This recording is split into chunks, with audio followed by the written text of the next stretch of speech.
시청자 여러분, 오늘도 즐거운 하루 보내시기 바랍니다. 오늘의 사연 시작하겠습니다. 안녕하세요. 저는 이제 갓 30을 바라보는 20대 후반 5달 된 아기를 키우고 있는 새내기 엄마입니다. 육아라는 새로운 세계 속에서 하루하루 고군분투하며 살아가고 있고 여전히 서툴고 부족한 부분도 많지만 그래도 아이 웃는 얼굴 보면 힘이 나고 가족이라는 울타리 안에서 작은 행복을 느끼며 지내고 있어요. 다만 가족이라는 이름 아래 쉽지 않은 관계도 있죠. 바로 시어머니와의 관계가 그렇습니다. 사실 시어머니라는 존재가 원래 그런 분이신 건지 아니면 제가 며느리라는 이유로 시어머니 노릇을 하려고 유독 저에게만 그러시는 건지 솔직히 잘 모르겠습니다. 분명히 잘 지내보려고 마음을 열고 다가가려 노력해봤지만 때때로 상처가 되는 말이나 행동을 하실 때가 있어서 마음이 다치기도 했습니다. 그래서 어느 순간부터는 그냥 감정을 기대하지 않고 서로 적당한 거리에서 지내는 게 최선이라는 생각도 들더라고요. 다행인 점은 남편이 흔히 말하는 교통정리를 정말 잘 해주는 편이라는 겁니다. 제가 시어머니로 인해 상처받거나 곤란한 상황이 생기면 단호하게 상황을 정리해주고 언제나 제 편을 들어줍니다. 그래서 아직까지 큰 불행이나 불만 없이 가정을 유지하고 있고 남편 덕분에 억울한 일을 반복적으로 겪지는 않고 있어요. 지금도 기억나는 사건이 하나 있습니다. 결혼 전 시댁에 첫 인사를 드리러 갔던 날이었어요. 저로서는 정성껏 단정하게 준비하고 간 자리였는데 시어머니가 제 외모를 보시더니 한마디 하시는 겁니다. 화장도 제대로 안 하고 오냐?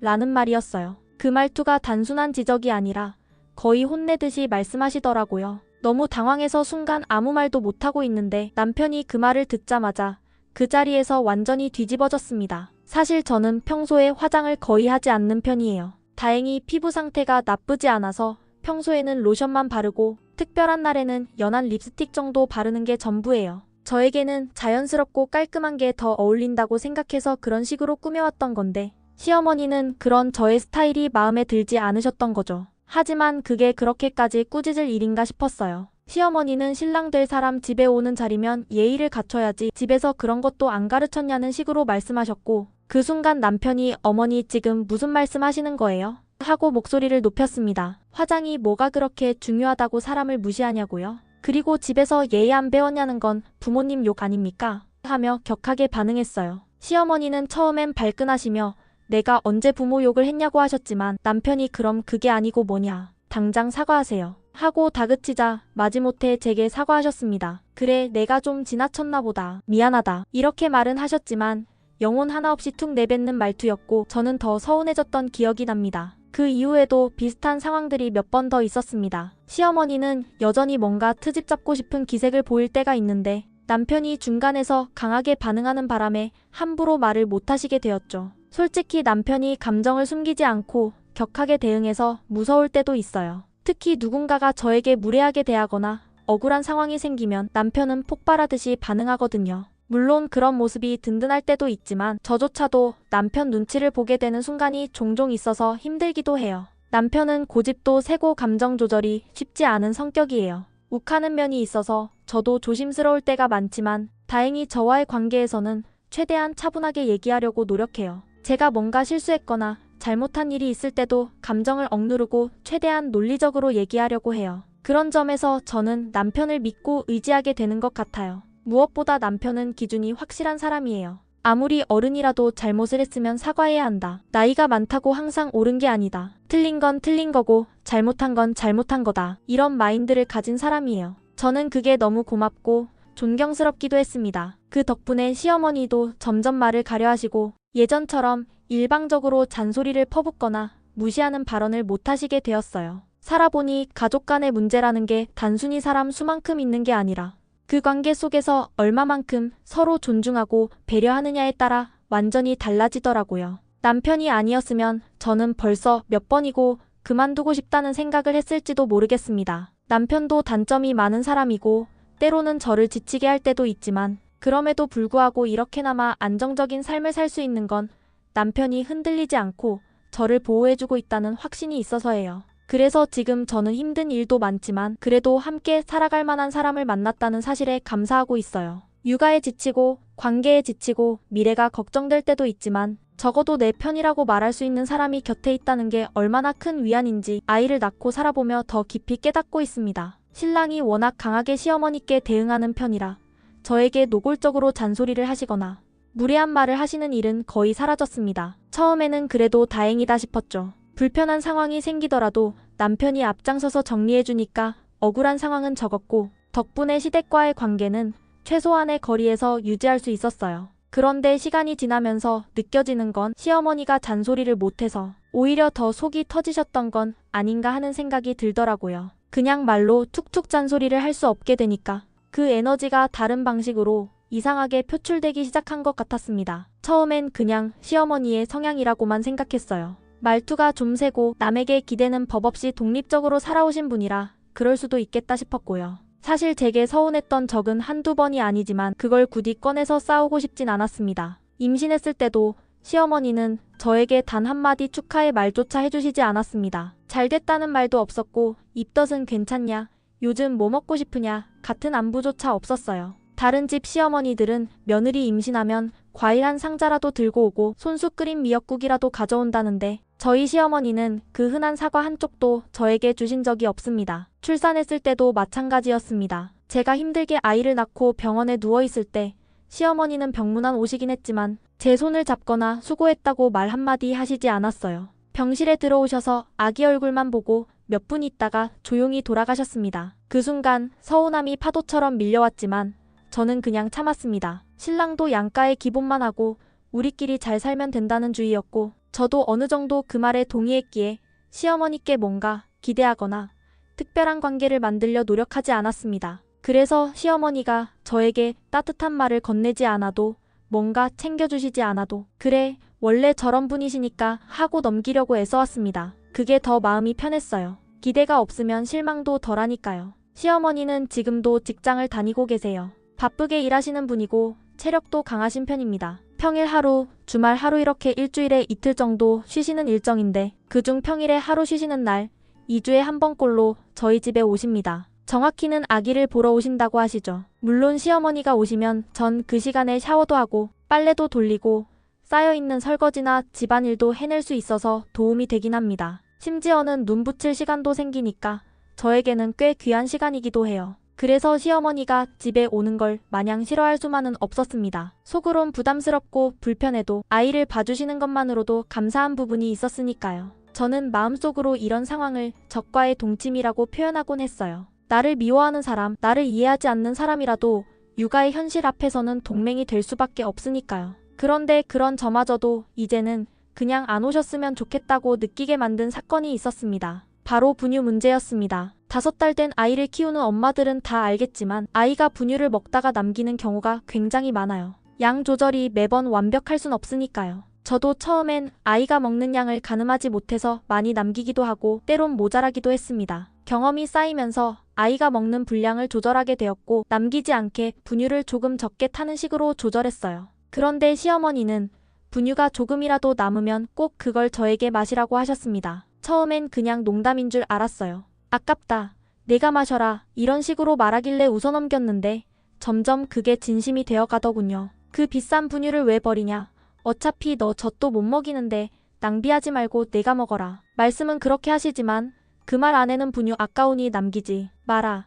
분유도 못 먹이는 엄마가 뭘 제대로 하겠냐는 뉘앙스가 담겨있는 것 같아 더 속상했습니다. 처음엔 웃으며 넘겼지만 자꾸만 같은 말을 반복하시고 진지하게 한 입 마셔보라고 종용하시니까 정말 당황스럽고 기분이 나빴어요. 제가 마시고 싶지 않다고 유통기한도 그렇고 아기 침 닿은 분유는 위생적으로도 좋지 않다고 정중히 말해도 옛날엔 다 그렇게 먹였다. 너무 깔끔 떠는 것 아니냐 하며 저를 오히려 타박하셨어요. 분유 하나로 이런 굴욕감을 느껴야 하나 싶었습니다. 그때 처음으로 내가 지금 육아 도움 조금 못 받아도 좋으니 제발 안 오셨으면 좋겠다는 생각이 들더라고요. 그 일 이후로 저는 시어머니가 오시는 날이면 긴장부터 하게 되었고 그 시간에 편히 쉬는 건 점점 불가능해졌습니다. 저를 향한 말들이 점점 더 무례해지고 있었고 저는 그 말들에 정면으로 대꾸할 수도 그렇다고 무시할 수도 없는 상황이 되어버린 거죠. 남편에게 말하면 정리해주긴 하지만 또 집안 분위기가 싸늘해지는 게 싫어서 더 이상 말을 꺼내는 것도 조심스럽습니다. 이제 저는 진지하게 생각하게 됩니다. 육아에 도움은 되지만 내 정신 건강에는 독이 된다. 그럼 나는 무엇을 선택해야 할까? 하루하루가 그 선택의 연속인 것 같습니다. 그런데 어느 날부터인가 시어머니는 아기가 분유를 먹고 남긴 걸 볼 때마다 꼭 한마디씩 하시는 거예요. 이렇게 비싼 분유를 왜 버리냐? 아깝잖아. 그러면서 저에게 대놓고 남은 거 네가 마셔라라고 하시는 겁니다. 처음엔 그냥 한 번쯤 농담처럼 하는 말이겠거니 생각했어요. 애도 키워보셨을 테고 옛날 어르신들이 워낙 절약 정신이 몸에 배어 있으니 그냥 지나가는 말이겠거니 넘겼죠. 그런데 이게 한두 번이 아니었습니다. 올 때마다 같은 말을 반복하시는 거예요. 남은 거 버리지 마. 네가 마셔. 분유값이 얼만데. 심지어는 그거 그냥 뒀다가 애 다시 먹이면 되잖아. 왜 그런 걸 버리냐는 말까지 하셨습니다. 저는 최대한 정중하게 설명드렸습니다. 어머님, 입에 닿은 거라 세균이 번식할 수도 있어서 다시 먹이면 안 돼요. 유아들은 면역도 약해서 조심해야 해요. 라고요. 그런데도 그 다음에 돌아오는 말은 더 황당했습니다. 그럼 네가 마셔. 엄마가 된 사람이 왜 그런 걸 못 먹냐? 라는 말씀이셨어요. 진짜 기가 막히더라고요. 아니, 아기가 입을 뗀 걸 다시 먹이는 건 문제가 될 수 있다는 걸 요즘 부모들은 다 알고 있는데 그걸 자꾸만 저에게 강요하시니 거기다 제가 싫다고 하면 너는 진짜 유별나다. 그렇게 키우면 애가 너무 예민해진다고 하시면서 결국 또 그러니까 네가 마셔로 돌아오시는 겁니다. 이게 계속 반복되다 보니 저는 진짜 미칠 지경이었어요. 이런 자잘한 말다툼이나 갈등으로 또 남편을 자극해서 싸움이 나면 가정 분위기만 안 좋아질 테니 저는 일부러 남편한테는 말도 안 했습니다. 남편은 저에 대한 공격에 정말 예민하게 반응해서 한번 흥분하면 집안이 뒤집어질 정도거든요. 괜히 이런 일로 또 갈등 생기고 부딪히기 싫어서 그냥 한 귀로 듣고 한 귀로 흘리는 식으로 넘겼어요. 하지만 점점 제 속은 새까맣게 타들어가고 있었습니다. 그런데 며칠 전엔 정말 참다 폭발할 뻔한 일이 생겼습니다. 평소와는 달리 시어머니께서 먼저 내가 된장찌개 하나 끓여줄게 하시더니 부엌에 들어가 요리를 하셨습니다. 처음 있는 일이었어요. 그래서 무슨 바람이 불었나 싶기도 했고 살짝 기대도 되더라고요. 저는 그동안 반찬을 차리고 밥을 푸고 상을 예쁘게 차렸습니다. 오랜만에 같이 밥을 먹는다는 생각에 기분도 조금 좋아졌고요. 그런데 막 밥을 먹으려는 찰나 아기가 울기 시작한 거예요. 저는 불이 나게 일어나 아기에게 분유를 타고 먹이기 시작했죠. 속으론 어머님이 먼저 드시고 교대해 주시겠지 싶었습니다. 그런데 웬걸 시어머니는 된장찌개에 밥을 푹푹 말아서 아주 맛있게 식사를 하시더니 식사를 다 마치고도 그냥 가만히 앉아서 저를 보고만 계신 거예요. 그 상황이 너무 어색하고 낯설었습니다. 저는 한 손으로 아기를 안고 한 손으로 분유병을 들고 조심스럽게 먹이면서 속으론 조금만 있다가 교대해 주시겠지 하며 기다렸는데 시어머니는 전혀 그런 기색이 없으셨습니다. 심지어 제가 분유를 다 먹이고 트림시키려고 아기를 어깨에 기대고 있을 때까지도요. 결국 제가 아기 안고 있으니 밥을 못 먹고 있다는 걸 너무도 뻔히 보시면서도 아무런 말도 행동도 없으셨습니다. 그러더니 갑자기 시어머니가 제 앞에 있던 밥그릇을 보시더니 밥 씻겠다. 그냥 그거 말고 남은 분유 마셔. 요기가 되잖아 라고 하시며 제 밥을 밥통에 다시 퍼붓고 반찬 접시들까지 전부 정리해버리셨어요. 순간 너무 당황스러웠습니다. 내가 분명히 한 상 차렸고 같이 앉아서 먹으려고 준비했던 건데 밥도 못 먹은 채 아기 먹이느라 정신없던 저에게 말도 없이 밥을 치우고 분유를 마시라니요. 그것도 아기가 입댄 분유를요. 시어머니는 이거 먹다 남긴 게 뭐가 그렇게 더럽냐? 하시며 저에게 그걸 마시라고 계속 말씀하셨습니다. 순간 진짜 말문이 막히고 어이없고 배는 고픈데 된장찌개 냄새에 더 미치겠고 뭐라 표현할 수 없는 감정이 치밀어 올랐어요. 아기를 안은 채 아무 말도 못하고 있으니 속에서는 울화가 터지고 있었고 눈물까지 날 것 같았어요. 이게 대체 무슨 상황인가 싶었고 내가 진짜 왜 이런 대접을 받아야 하나 싶었습니다. 결국 너무 화가 난 저는 참지 못하고 시어머니께 정색하고 말했습니다. 그럼 어머님이 드세요. 저는 싫어요. 분명하고 단호하게 말했죠. 그러자 시어머니는 아무 말도 하지 않고 불쾌한 기색이 역력한 얼굴로 갑자기 벌떡 일어나시더니 말없이 방문을 닫고 나가버리셨습니다. 그 순간 집안에 정막이 감돌았고 저는 아기를 안고 그대로 멍하니 앉아 있었습니다. 그날 이후 저는 진심으로 고민하게 되었습니다. 이 관계를 어떻게 유지해야 할까? 그리고 앞으로 시어머니의 방문을 계속 받아들여야 하나? 아기를 봐주시는 건 분명 도움이 되지만 그보다 더 큰 정신적 스트레스를 안고 살아야 한다면 과연 그게 올바른 선택일까 싶더라고요. 도와주러 오시는 분이 아니라 감정을 무너뜨리는 원인이 되어버리는 상황 속에서 저는 점점 지쳐가고 있습니다. 그날 저녁 남편이 퇴근하기 전에 시어머니에게 전화가 왔습니다. 평소보다 목소리가 유난히 조심스러웠고 뭔가 눈치를 보는 듯한 말투였어요. 시어머니는 다짜고짜 분유가 아까워서 그런 거지 너한테 나쁜 소리를 하려고 그런 건 아니었다고 하시더군요. 그러면서 하시는 말씀이 너도 알다시피 요즘 세상에 돈 버는 게 얼마나 어려운 일이냐. 그 비싼 분유를 그냥 버리는 건 너무 아깝지 않냐. 거기다 분유는 영양분도 풍부해서 성인이 밥 대신 먹어도 될 정도다라고 하셨어요. 그 순간 저는 피식 웃음이 나더군요. 말도 안 되는 말씀이라는 걸 너무도 잘 알기에 차라리 웃어 넘기는 게 낫겠다 싶었죠. 물론 마음은 하나도 웃기지 않았습니다. 시어머니께서 다녀가시고 겨우겨우 아기 낮잠 재우고 쌓여있는 집안일 후다닥 마무리하고 나서야 겨우 점심 한 숟갈 뜨고 몸 좀 누였는데 그렇게 전화로 또다시 그 이야기를 반복하시니 화가 치밀어 오를 수밖에 없었습니다. 왜 저한테는 이토록 한결같이 억지를 부리시는 걸까요? 무엇보다도 저는 시어머니가 굳이 저에게 전화를 하신 이유가 단지 오해를 풀기 위해서는 아니었다는 걸 알 수 있었습니다. 속으로는 혹시 며느리가 이 상황을 남편에게 이야기하면 어쩌나 하는 걱정이 깔려 있었던 거죠. 남편이 저를 무조건적으로 보호해주는 성격이라는 걸 잘 아시는 터라 이 일이 남편 귀에 들어가면 자신에게 불똥이 튈 수 있다는 계산을 하신 거겠죠. 저는 그게 눈에 훤히 보였습니다. 그래서 그 순간 저도 모르게 머릿속에 장난기가 발동했어요. 평소 같았으면 조용히 넘겼을 수도 있었겠지만 이날은 저도 한마디 해줘야겠다 싶었습니다. 그래서 제가 이렇게 말했어요. 어머님, 그럼 아기 남긴 분유를 제가 잘 모아서 냉장고에 두었다가 매일 아침 신랑 아침 식사 대신해 드릴게요. 신랑이 힘들게 번 돈으로 사는 건데 저도 사실 그거 버릴 때마다 마음이 쓰였거든요. 영양도 많고 밥보다 더 좋다고 하셨잖아요. 순간 시어머니가 말문이 막히신 듯 한동안 조용하시더니 갑자기 깜짝 놀란 목소리로 아니 일하는 사람한테 아침으로 밥을 먹여야지 무슨 분유냐? 라고 하시더군요. 저는 계속 천연덕스럽게 말했습니다. 그러게요. 근데 분유가 그렇게 영양이 많다면서요? 아침에 뜨끈한 국 대신에 따뜻한 분유 한 잔이면 충분하겠네요. 그리고 신랑이 물어보면 그냥 솔직히 말씀드리면 돼요. 어머님이 매번 남은 분유 아깝다고 해서 제가 남편 아침에 주는 거라고요. 분명 이해하실 거예요. 그 말이 끝나자 시어머니 목소리가 갑자기 떨리기 시작했습니다. 긴장감이 묻어나는 말투였어요.